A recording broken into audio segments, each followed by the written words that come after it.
Hey class, this is Amanda and Natalie, and our article is called A Safe Education for All by Bruce Allen Carter. It's from the Music Educators Journal, volume 97, from June 2011. And basically it's talking about harassment within the music class, and he addresses some specific problems and then talks about recognizing them and addressing them. He pretty much starts off presenting three different cases of students that were really active in the band program that he was at. He starts off with Samantha. She was a really outgoing student, always participated in all the events, and he started noticing how quiet she was getting, not wanting to participate, and he would notice that a group of boys in the class would always be whispering about her. And he presents the point that it's mainly about recognizing the difference in behavior to catch the bullying. Yeah. The next one that he talked about was Eric. Eric was a transfer student from India. And so, being in the Midwest, there wasn't a lot of different cultures that the students were exposed to. And so, as a result, they were making a lot of jokes about him being Indian. And the teacher even was making jokes about his ethnicity. And usually the student took it in stride, but he could tell that there was just some hesitation with, how he was feeling about those comments. The next student was David, and he was by far one of the best behaved classmates that he had. And he noticed that there was a lot of like flamboyant behavior on his part, and he would always talk about the girls, to the girls, about him dating people in the band that were males. And when there was a band trip coming on, he noticed that none of the guys wanted to room with him because they felt uncomfortable about his homosexuality. One of the things that we really liked about this article was how he was so specific about recognizing the harassment that the students are going through.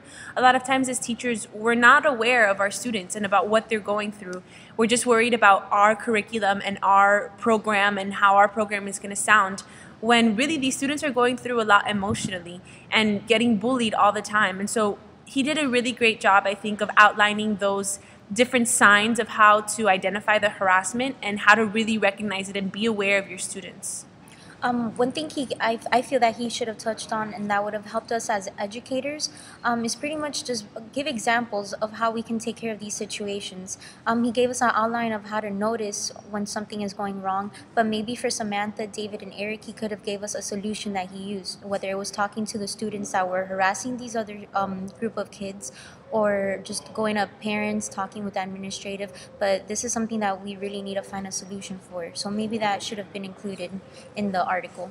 Yeah, I think he makes a good point in talking about how we have our students for multiple years. It's not just like one math class we walk in and then we walk out the next year. We have them for whether it's a middle school time or in elementary or in high school. These students are growing before us, and we really need to stay aware of what they're going through.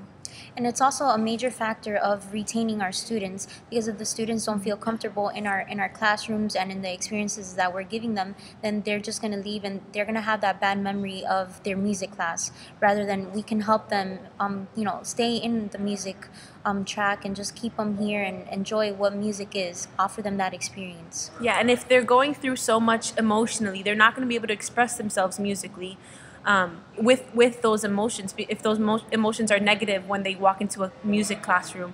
And so, not a lot has been looked at as far as music education and bullying. Usually, you'll talk about it in other aspects, but for some reason in music education, we just haven't really focused on it that much. And we should, because it's happening all the time to our students, and they're going through a lot.